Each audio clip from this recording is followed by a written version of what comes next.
And I'm loving seeing the participants put their locations in the chat. Please feel free to do that. Also, I'll take care of a little bit of housekeeping up front.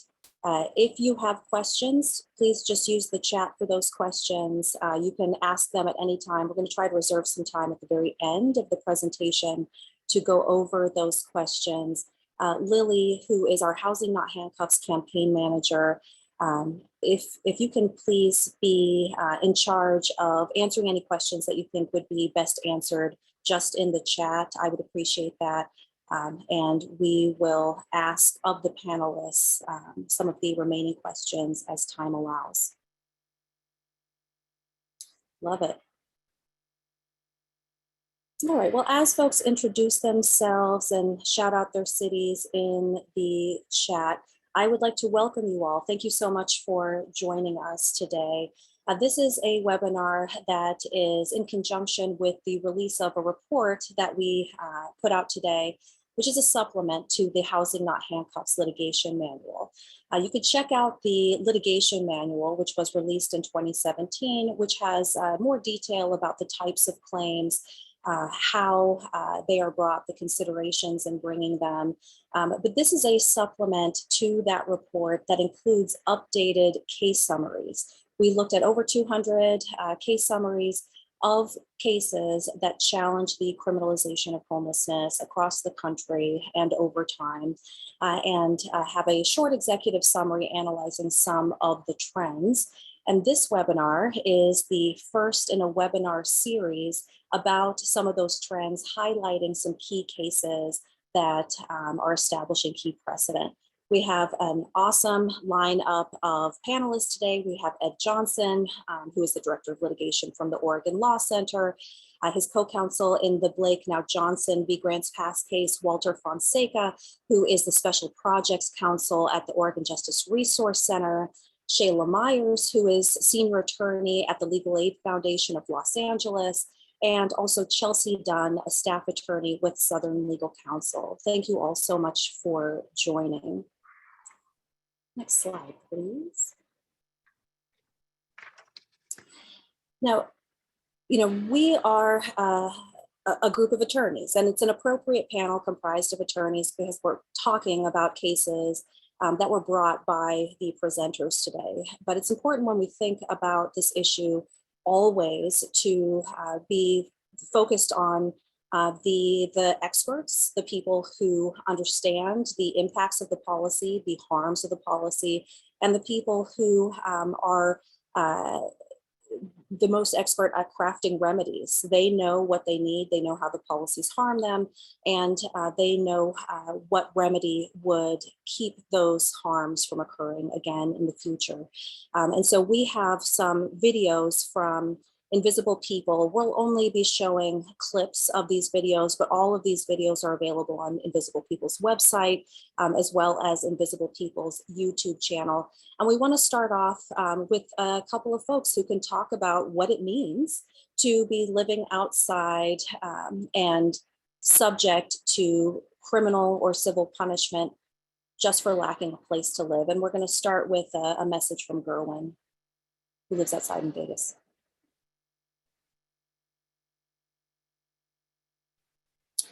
We can't hear it.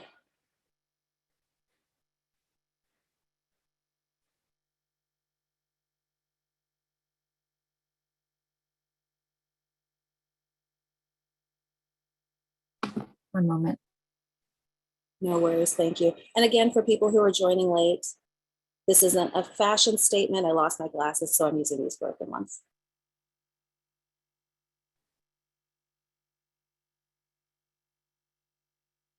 I have to look at it. And you're done.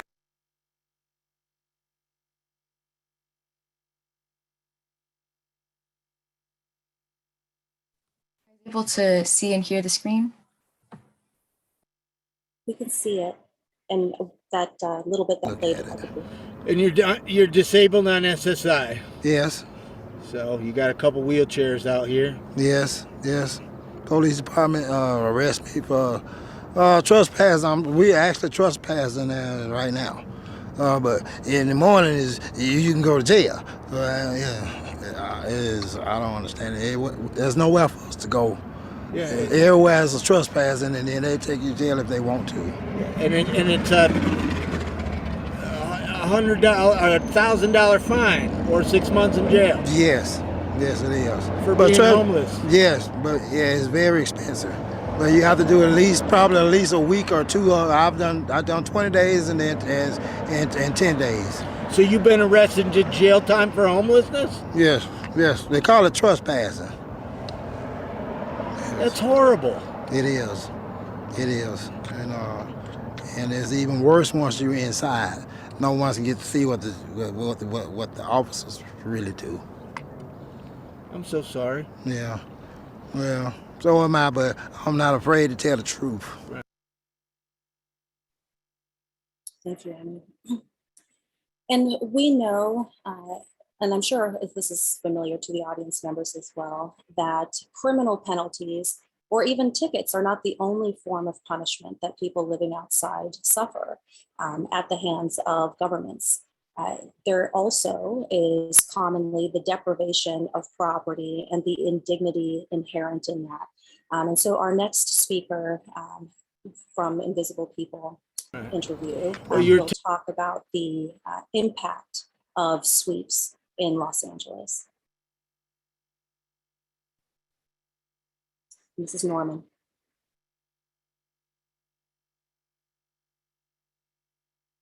So I was told that you, not just you, but everybody, the sweeps happen here.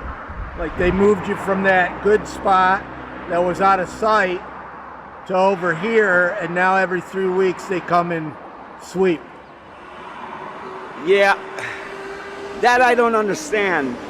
I understand that, we need to clean up for health reasons and so forth. But why take all our stuff? It's like telling me every 3 weeks or 2 weeks that I've got to start from scratch again. I mean, they take our stuff, our tents, or blankets, everything. Leave us with absolutely nothing. And then I have to start over again. So I'm not going anywhere. I'm spinning my wheels. If I had 5 blankets and they cleaned up, now I've got nothing. If I didn't grab one, I've got nothing. So I've got to go scrounging or trying to raise support for a blanket. It's defeating the purpose. It's like I'm living for homelessness. Thank you. So these harms are very real and they're multi-layered. They threaten people's very survival, they threaten their health, they threaten their dignity, and they also threaten their legal rights that are available to all of us. And so the report that we issued today, next slide please, looks at, as I said at the outset, cases that have challenged the types of practices that you heard Gerwin and Norman describe, punishment for living outside. A quick note about this report, we have 2 versions that are floating around, just so you're aware. If you look at the report on your phone, that would be the correct version. If you look at it on your desktop, and we're looking now to substitute in the right version, you're looking at a slightly different version that is missing some of the minor edits we made. So heads up, if you are going to download this report, please do so later this afternoon, and we'll make sure that you get the right version. Thank you very much. And the next slide. So, this report really is case summaries. As I said, it's a supplement to the existing litigation manual that has more detail about the shapes of these claims. But what we did, in addition to listing out the case summaries organized by subject matter and jurisdiction, is do some analysis about whether or not these types of cases are effective. And what we have found is that litigation is an effective tool in combating the criminalization of homelessness. This is the first in a series of webinars, and you're going to hear about cases and hear from counsel who've brought cases in all of these different categories. But here's, some high level takeaway. 60% of all cases challenging panhandling bans since the beginning of time when panhandling bans were challenged in our case summaries have been successful, produced some form of successful outcome for unhoused people. By successful outcome, we're referring to a granting of preliminary relief, a declaration that a statute or an ordinance is unconstitutional, an injunction prohibiting enforcement of that ordinance, or a settlement agreement that provided favorable terms to the plaintiffs. The subject that we'll be talking about today is the type of case that is most frequently filed in the United States, and those are cases challenging camping bans, resting bans, and the practice of evicting homeless encampments, also known as sweeps. The vast majority of cases, about half of all cases, fall into that category, and about half of those were filed in the Ninth Circuit, which covers the Western United States. And that's part of the reason why you're hearing from counsel in that circuit today. That's where most of that litigation activity occurs. And most of these cases that I've referenced are in federal court. Also, 77% of cases challenging loitering, loafing, or vagrancy bans have been successful in producing favorable outcomes for plaintiffs. And 66% of cases challenging food sharing bans have been as well. And in future webinars, you'll hear more about other categories, but today we're focused on camping. Next slide, please. So I'll talk briefly about a case. We've presented on it before, so I'm really not going to go into too much detail, but Martin v. City of Boise was a case that was decided by the Ninth Circuit on rehearing en banc in 2019. It essentially stands for the proposition, even under the narrowest reading, that unhoused people cannot be criminally punished for involuntary resting activities outside when they lack indoor shelter alternatives. The parameters of the Martin case have been litigated, and you'll hear from our next set of speakers about just how. But Martin establishes, I think, an important principle, and that is that whether some ordinance is consistent or not with the Eighth Amendment's cruel and unusual punishment clause is going to depend on whether or not it punishes a person for lacking the means to live out the universal and unavoidable consequences of being human in the way that the ordinance prescribes. So, a very narrow reading of Martin would look at criminal punishments for resting activities. But is that all that Martin applies to? This principle that's in footnote 8 of the decision suggests that no, that isn't the case. And we have seen future litigation or post-Martin litigation challenge the narrowest reading of Martin that many cities have wanted to take, pushing back on the idea that an outdoor space could be an adequate alternative. That was something that was decided by the court in Warren v. Chico to be inadequate under Martin. Then there's also this question about whether or not Martin applies only to criminal punishments or also to civil punishments. Does it apply to pure resting activities or to measures someone would take to keep themselves warm and dry? So we will turn it over, next slide please, in just a moment to our next panelists who can talk about that very thing. But first, let's hear from Erin, who can tell us about how living outside and dealing with camping bans threatens not only her ability to stay warm and dry, but her ability to stay safe, particularly as a woman living outside in Los Angeles.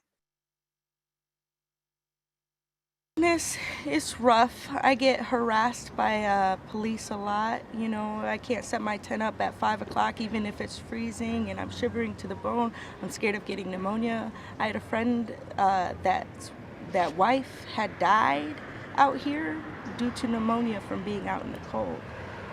And when I set my tent up, it was just last week, I set my tent up at 5, it was freezing, and the cops just rolled up and ticketed me and grabbed me up and forced me into handcuffs just to give me a ticket, because I didn't understand why I was in the wrong to put my tent up if it was freezing. The setup here is between 9 and 6. That's the law. So I was breaking the law by trying to warm myself up. I can't imagine what you go through. In your first interview, you were very candid about how women are harassed out here. Oh yes, I'm harassed all the time. I'm fearful for my life all the time. I stay in a tent so that people think that there's a possibility there's a guy in there. And so nobody's going to try to, mess with me. And when I'm out here, especially by myself, I'm scared. I always have to have somebody close by just in case of an emergency. Thank you. And with that, I'm going to introduce our first speaker, Ed Johnson from the Oregon Law Center, who will talk about a case that was originally filed as Blake v. City of Grants Pass, and after Deborah Blake's unfortunate passing, is now Johnson v. City of Grants Pass. Take her away, Ed. Thanks, Tristia. I hope I sound okay. I missed our sound check this morning, but good, you can hear me. I thought I would start by just kind of trying to take you all to Grants Pass, Oregon. Grants Pass is a city of about 40,000 people in Southern Oregon, very close to the California border. And like a lot of cities on the West Coast, it's really experienced population explosion in the last 20 years. It's nearly doubled in size. And the folks that were moving to town had money. Wages didn't really go up, but housing prices went way up, and the city not only made very little effort to build affordable housing, the city council on multiple occasions affirmatively fought affordable housing coming to the community. So when we got involved and decided to file this lawsuit, a lot of people had lost their housing. A lot of local folks had lost their housing, and the point in time count indicated that there were 600 people living outside and about another 1,000 people who were precariously housed. Grants Pass has no homeless shelter. It has a couple of Gospel Rescue Mission run transitional housing programs that have very onerous rules in terms of getting in and staying in that housing. So essentially what we were seeing were people were coming into our Grants Pass office and complaining about a variety of ways that the cops were harassing them, moving them around, and really trying to move them out of town, even giving them bus fare to leave the community. And so we did kind of a listening session with as many potential clients as we could. We did a public records request. We reviewed hundreds of tickets and police incident reports, and essentially concluded that the main tool that Grants Pass was using were the two anti-camping ordinances and an anti-sleeping ordinance, which is collectively made it illegal for people to stop moving while outside if they had anything that was considered bedding or could be used as bedding. So very broad anti-camping ordinances that applied everywhere in the city, every single inch of public land at all times of the day and night in Grants Pass. So when we filed this case, we filed on behalf of a class, and that class was certified by the district court. And that issue, in addition to the Eighth Amendment issues, is on appeal right now in the Ninth Circuit. It was clear from oral argument back in December that at least one of the three judges was inclined to decertify the class, but I'm very hopeful that the other two will disagree, because I think class treatment is a really important tool in these cases. I know not all of you can bring class actions if you're LSC funded. I also know that there's a lot of great work to be done without class action, but the thing a class does is it forces the defendant and the court to focus on the entire community and what is going on in the entire community, and not just the facts about an individual standing or a very small group of people and their standing and their particular facts. So on the cruel and unusual punishment claim, we relied heavily on Martin v. Boise. And in some ways, our case was easier because the mathematical ratio between people who are experiencing homelessness and available shelter beds was much worse in Grants Pass. But the main difference in our case was that people who were getting these anti-camping tickets and anti-sleeping tickets were being charged with violations. They had no risk of jail time. And so the main argument below was whether or not Martin, and really the Eighth Amendment more broadly, applies to punishment that may not be criminal. And we argued, and the district court agreed, that it does for three reasons. Number one, there's case law that says the Eighth Amendment applies to punishment, whether it is civil or criminal. Number two, in Oregon, it's not super clear what violations are. They're kind of criminal, they're kind of civil, they're kind of a third thing. And thirdly, even if we had lost on both of those, our clients were routinely set up for criminal trespass 2 prosecutions, because when they were ordered trespassed or excluded from the parks pursuant to these other ordinances, if they go back or if they refuse to leave, they were hit with these criminal trespass 2 charges, which were clearly criminal. So on appeal, weirdly, the city of Grants Pass did not make the same argument. They did not squarely address this civil versus criminal argument. And of course, we argued that they had waived that argument. They then later said that we meant to make it, we did make it. And so we'll see what the court does with that.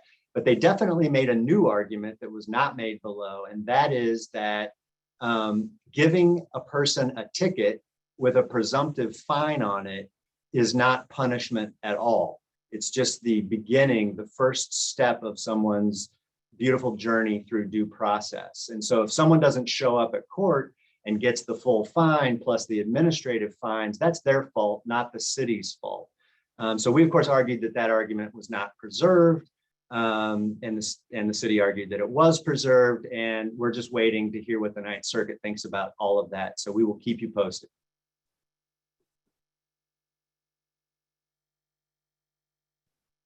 Wonderful. Thank you so much, Ed, and good luck. You did an excellent job on the oral argument, and appreciate you not openly mocking my classes. I appreciate that. There was another angle that I think is really important to highlight in the case. So clearly the cruel and unusual punishment clause under the Eighth Amendment was influential in the court's opinion. Also under the Eighth Amendment, governments are prohibited from imposing excessive fines. And in the case, there was also an excessive fines argument, and pro-counsel Walter Fonseca is here to talk to us about that. But before we do, again, it's important that we root our understanding of what these legal arguments are addressing and how they might play out in the context of real people's lives. So this is Jerry Burton from Denver, who will talk about the ways that tickets can mount and quickly. Like I can. So what was the ticket for? The ticket for urban camping. Urban camping. Urban camping. So setting up a tent. Setting up a tent, being in a tent. So, but your alternative to urban camping is a shelter, and last I knew, they're full.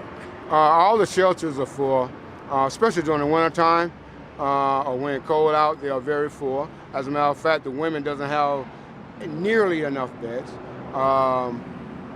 They don't even have showers at some of the spots where they go take the women. So I think it's kind of odd that you can provide the men with all these things, but not the women with everything that they need, the necessity of life. But the irony of giving you a ticket when there's no place for you to go, and is just insane. Yeah, I think that's oxymoron. I think ludicrous. I think that, like they say, you continue to do the same thing the same way, expecting a different result. That's insanity. Yeah. And that's exactly what has been going on, not only here in Denver, but throughout the major city, and now it's trickling down to some of the minor cities in the United States as well. But this is going on around the world.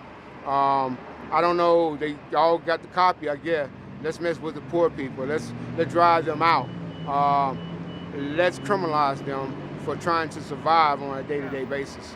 And you're giving the tickets to people that don't have a choice, really, and they don't have revenue to pay the ticket. Well, me personally, I don't I don't have the money to pay it, and like a lot of people out here don't have money to pay the fine and the ticket. It's sort of like, I like to call it 21st century slavery, because if you go to homeless court, the first thing they do is they fine you, they suspend that, then they turn around and give you 2 to 4 to 6 days or 6 hours of community service, which means you're working for the city for free. Thank you. And with that, we'll turn it over to Walter Fonseca. Well, yeah, thank you. So, yeah, I'd never seen that video before. So it brought up a couple other points I'd like to discuss possibly.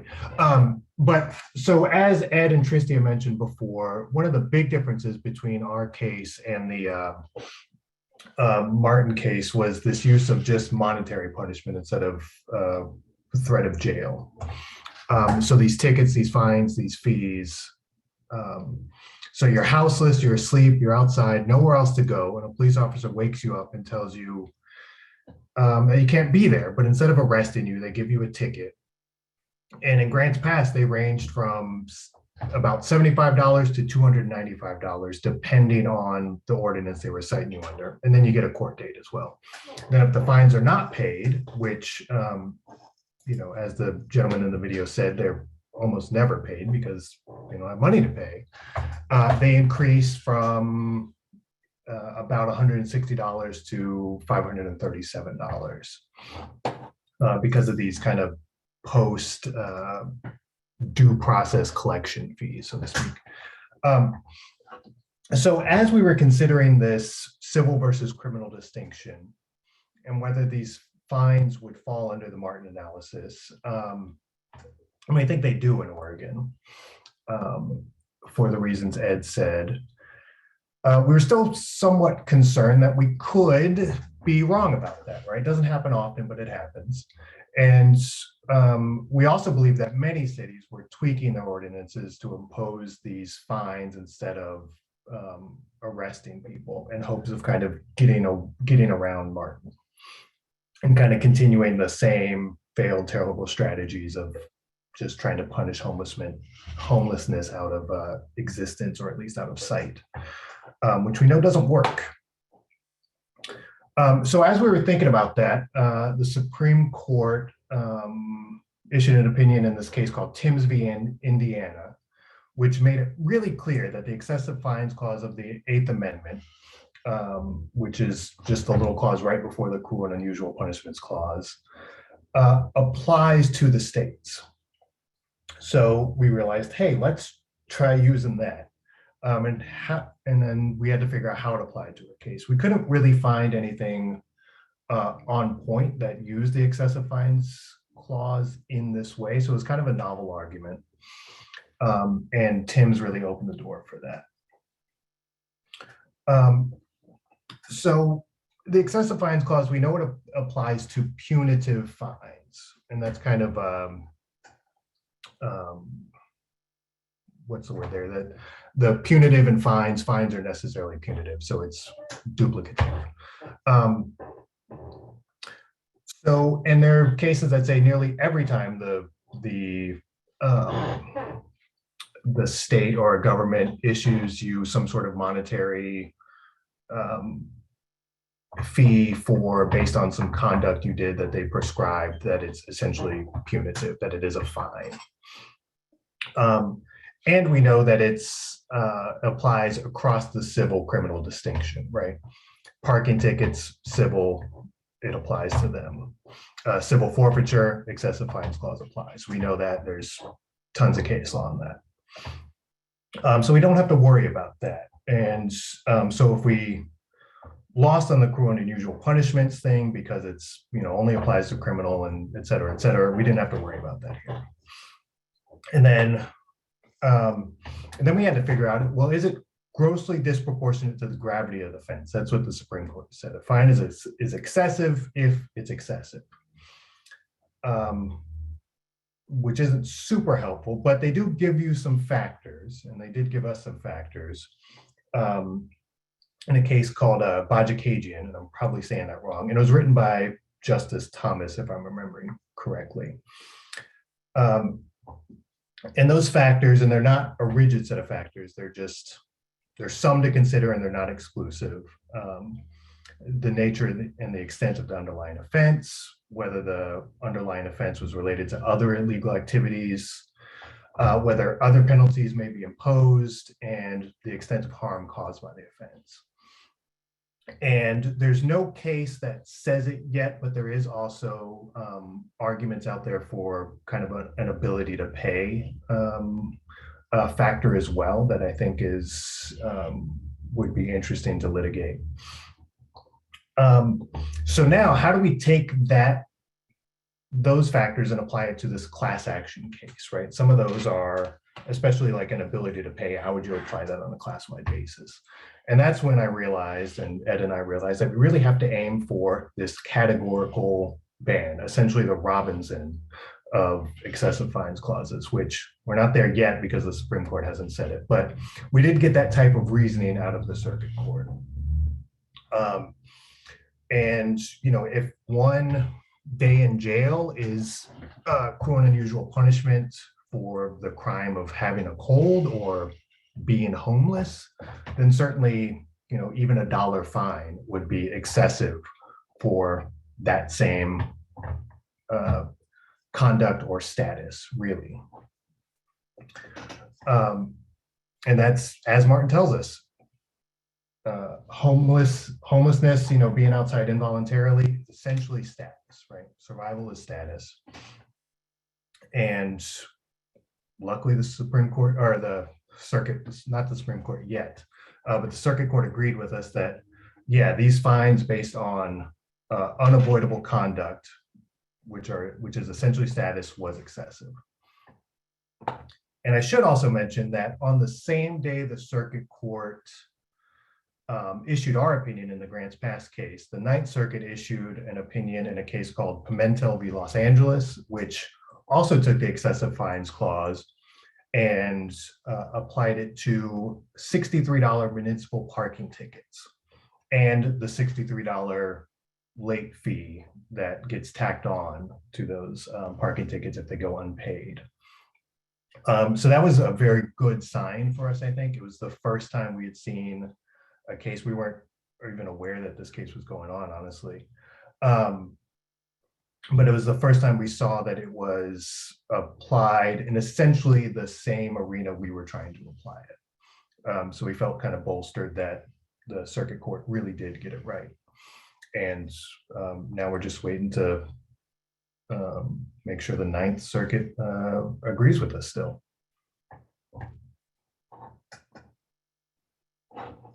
Wonderful. Thank you very much, Walter. Really appreciate that. We're transitioning, dealing with the same subject matter and some of the same claims, but the other side of the country. We're going to hear from Chelsea Dunn at Southern Legal Counsel about a case challenging a sleeping ban in Ocala, where Ocala, Florida took really, really aggressive measures to punish people for lengthy periods of time for sleeping outside. And, you know, before we hear from Chelsea, let's hear from Curtis, who lives outside in a protest camp in Philadelphia, who is going to talk to us about why, aside from the punishments, homelessness itself is a very difficult thing to escape because of the scarce resources available to someone, even when they have income. We could play this video. Let's establish, I mean, you're living in a tent here. Yes, sir. But you're working.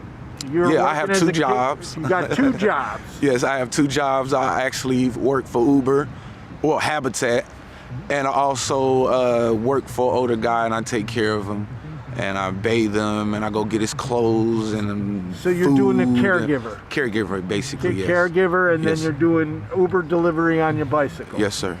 Oh my God. So I make a little bit of money, but it doesn't really take care of everything that I need. Basically, like all I need is just the place, that is it. Yeah.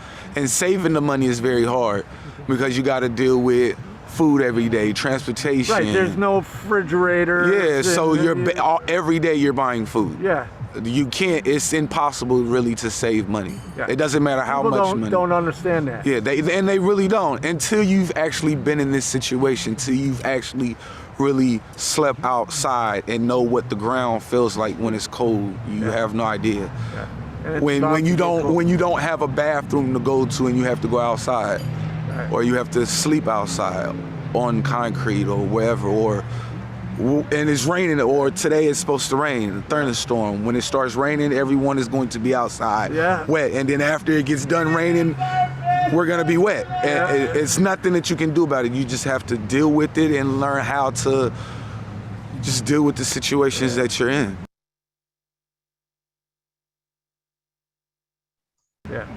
Thank you very much for that. And we will turn it over to Chelsea Dunn, who has a PowerPoint presentation for us to talk about how she's challenged laws that target folks like Curtis in Ocala. Hi, I'm Chelsea Dunn. I'm an attorney with Southern Legal Counsel.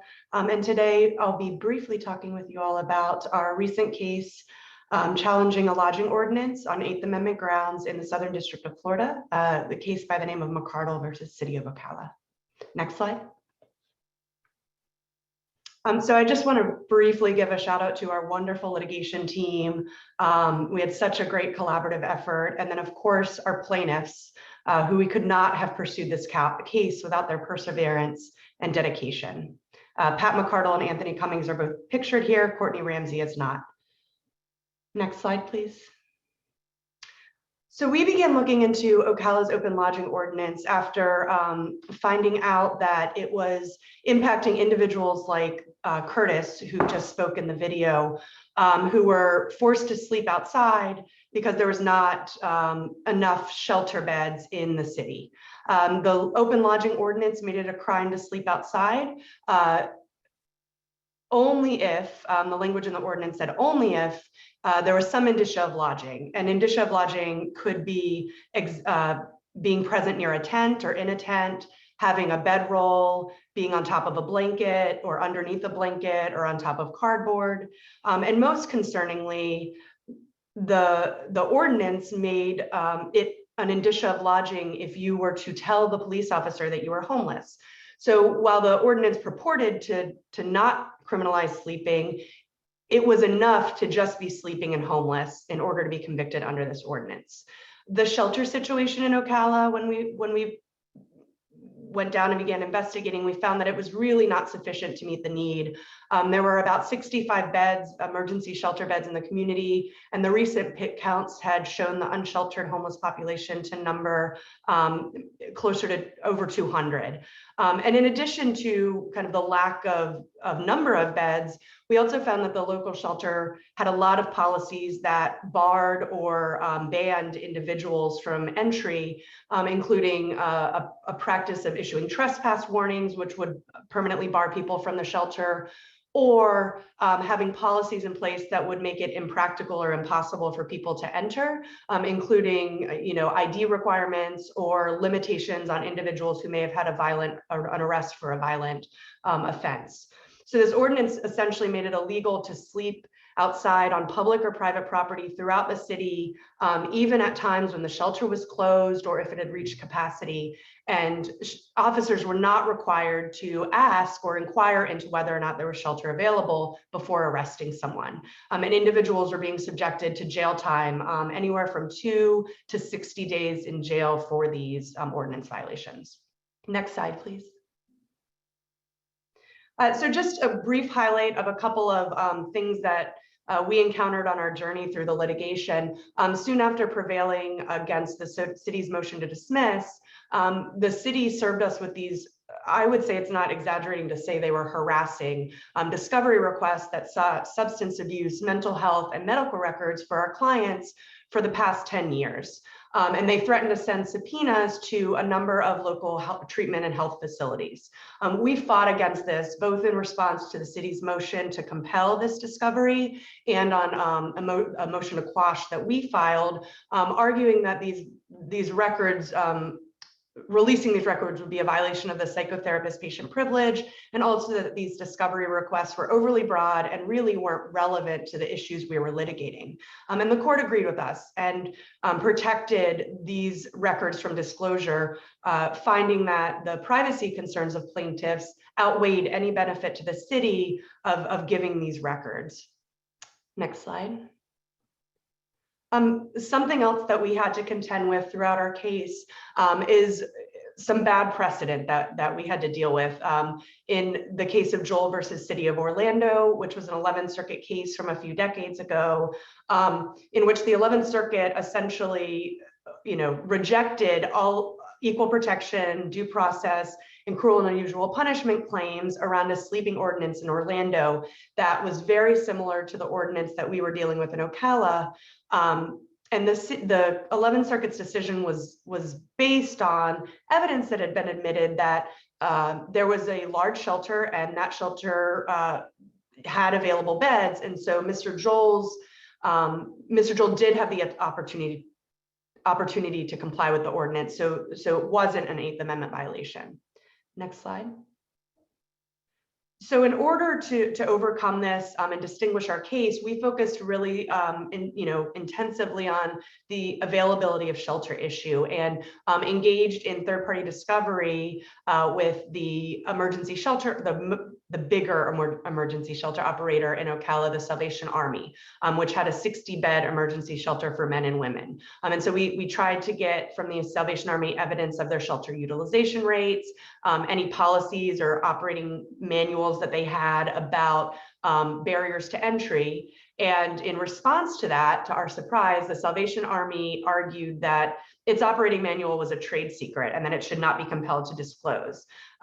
Fortunately for us, the court rejected this argument, finding that the Salvation Army hadn't given sufficient evidence to justify classifying its operating manual and policies manual as a trade secret, as these policies that were implicated were well known to the community, and the city the Salvation Army had not shown that they were treated as closely regarded secrets.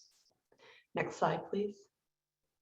The other thing that we used to present a compelling case to the court and overcome the precedent we had in Joel was to present some expert testimony that would really help the court to understand and frame the issues to our benefit. So we retained Dr. Barbara Poppy, who's the former director of the U.S. Interagency Council on Homelessness, and she gave us a report that spoke to issues that barriers to shelter present for the homeless community, issues relating to the voluntariness of homelessness.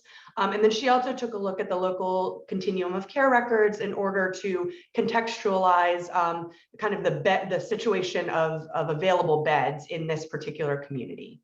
We also presented testimony from a medical doctor who really helped, I think, give a very humanizing description of why it is so cruel to punish things such as sleeping with a blanket or sleeping under some sort of shelter, and also, obviously spoke to the medical necessity of sleep and why falling asleep in public is not necessarily, it's life-sustaining conduct. Next slide, please. So when we received the summary judgment, we obviously were thrilled. The court enjoined the city from enforcing this lodging ordinance until officers were required to make an inquiry into the availability of shelter prior to arresting. The court's decision essentially said that in the absence of such an inquiry, the ordinance violated the 8th Amendment because when shelter is not available, the ordinance is punishing status of being homeless rather than actual conduct. And as a practical matter, to our knowledge, because there is an available shelter, the city's not been able to enforce this ordinance since the decision. We have been monitoring it, and we haven't seen any additional arrests under this unlawful lodging ordinance since our case. Next slide, please. The last point I'll make that I think is something important to take away from the McCardle case is that many of us might know that in its request for review by the Supreme Court, the city of Boise suggested that there was a circuit split between the Martin case and the Joel case, between the 9th and 11th circuits. The McCardle case looked at this issue and specifically analyzed the different outcomes in these two cases and ultimately determined that it was the result of factual and not legal differences. And so the issue in Joel was that there was a large shelter and it had never reached maximum capacity. And so where there were available shelter beds, the ordinance was punishing conduct. Whereas in Martin, there was plenty of evidence that the shelters presented barriers to entry that prevented people from actually accessing shelter, and therefore there wasn't accessible shelter. And that was the difference that these two cases turned on.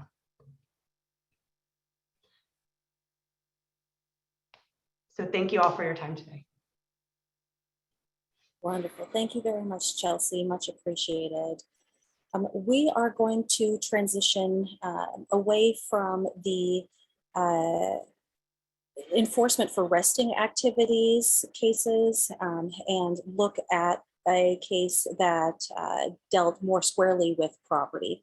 And we will be going to the awesome Shayla Myers from Legal Aid Foundation of Los Angeles to discuss that. But first, a really short clip. We're going to cut this one down just in the interest of time. But this is a gentleman who can talk about what the impact of sweeps are. He loses his property. The sweep did not result in a cleanup, as you can see from the state of the home and community that he formerly lived in. Trans came. Yes, sir. And they pretended they were going to clean up. Yeah, pretended. Yeah. Because they didn't do anything except, well, you tell me what they did. All right, the day they came, I actually had COVID, so I was sick on self-quarantine. CHP and Caltrans came and threatened my girlfriend and told her she didn't wake me up and get me out of my self-quarantine and throw me outside, that they were gonna take us both to jail. So I stumbled out here and I went to sleep on the curb. Caltrans went up there and made a mess of everything that I owned and my girl owned, and they took a couple of my jerseys and threw it in the truck, and they didn't throw nothing in the trash, nothing at all. Later that day, we were reading the letter they left finally after 5 years of them not leaving letters and 15 more after that. But anyways, and it said, we'll store your stuff for 90 days. Here's my phone number. Call us if you want your stuff back. So the main guy from Caltrans came, and my girl said, well, if you're gonna throw everything away, aren't you gonna store our stuff? And he said, it's not his problem. He don't give a fuck. And he doesn't care, period. And he said it just like that. So I told him to stay away from us, period, you know? And he was threatening us that he had some people coming to come and test us and all this crazy stuff. And I don't know, it's just so out of hand with these people that, man, I don't even know where to go. And you know, I just asked.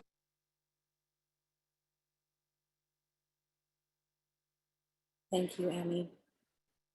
Okay, against that backdrop, we'll transition over to Shayla Myers, who can talk to us about Garcia v. Los Angeles, which was a successful challenge to a Los Angeles municipal code prohibiting bulky property of a certain volume. And I'm sure you're familiar with that in the audience. Shayla, take it away. So first of all, Garcia versus City of Los Angeles is very much still ongoing. We made a strategic decision very early in the litigation to bring both a facial challenge and an as-applied challenge to the city's practices.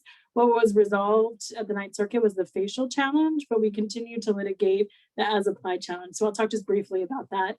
But first of all, just to say that Garcia versus City of Los Angeles is very much part of a long line of cases in the City of Los Angeles related to the city of LA's sort of insatiable commitment to seize and destroy homeless people's belongings as their sole solution to the signs of visible homelessness in Los Angeles. So since 2006, the city has been operating pursuant to a settlement agreement in Jones versus City of Los Angeles related to its anti-camping ban. And as a result of that, that settlement agreement, the city was barred from enforcing an anti-camping ban overnight, and there were numerous restrictions on how it could enforce anti-camping. And so, and as is what often happens, I think, in jurisdictions, there's a pendulum shift. The city moved away from enforcing an anti-camping ban and really started to focus on the visible signs of homelessness by focusing on property instead of people.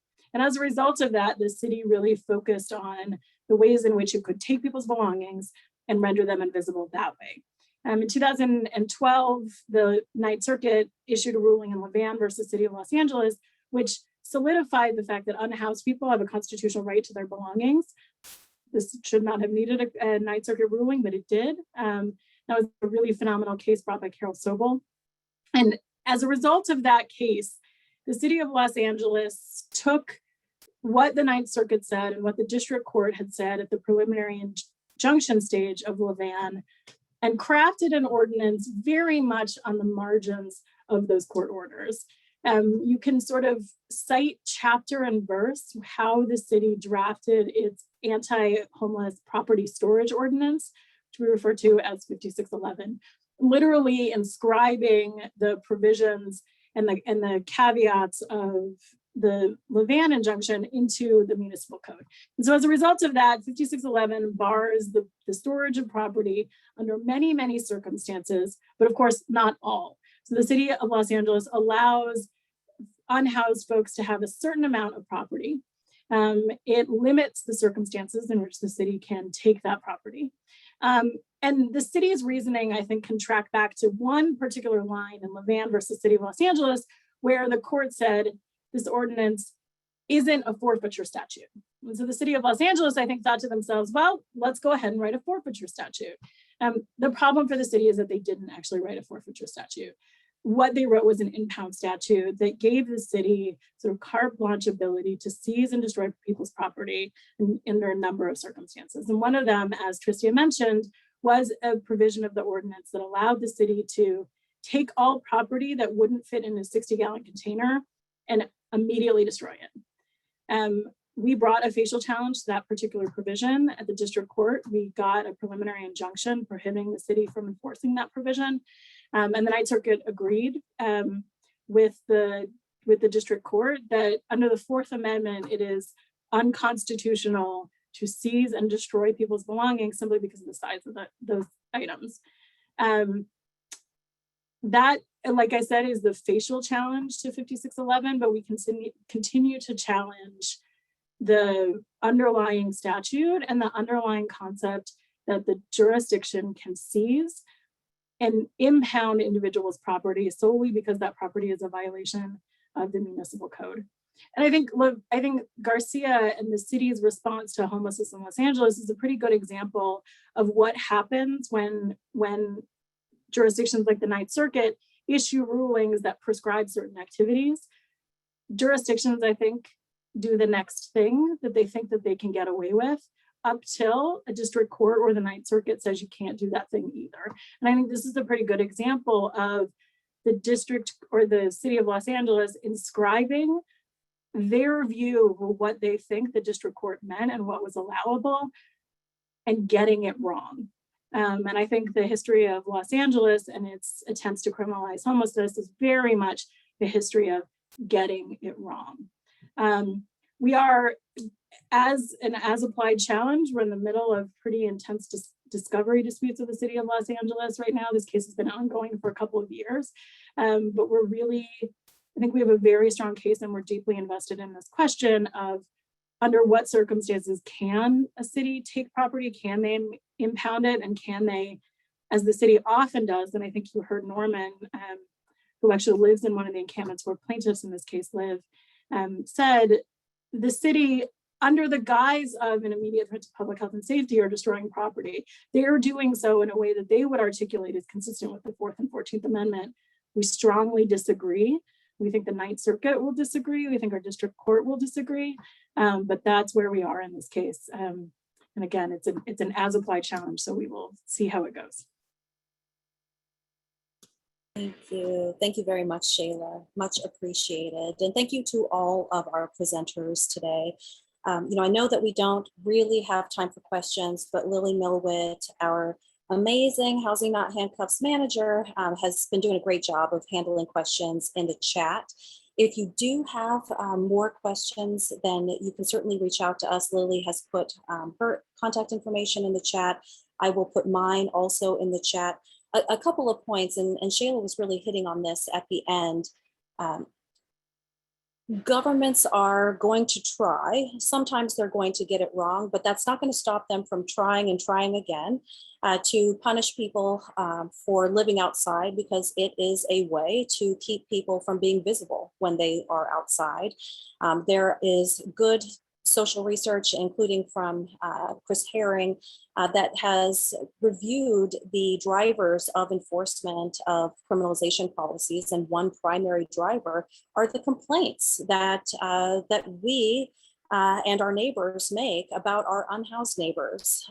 And as so long as there are complaints about visible homelessness and only efforts to address the symptoms of homelessness and not the underlying crisis of homelessness, which fundamentally can only be solved with access to affordable housing and adequate housing, we will continue to see litigation challenge and governments continue to adjust around that litigation. And that's why a closing point I'd like to make is that our cases and our legal skills are effective. Litigation is an effective tool, but it is a tool in a toolbox, and it is most effective when it is brought as part of a movement to prevent and end homelessness and ensure human dignity and human rights.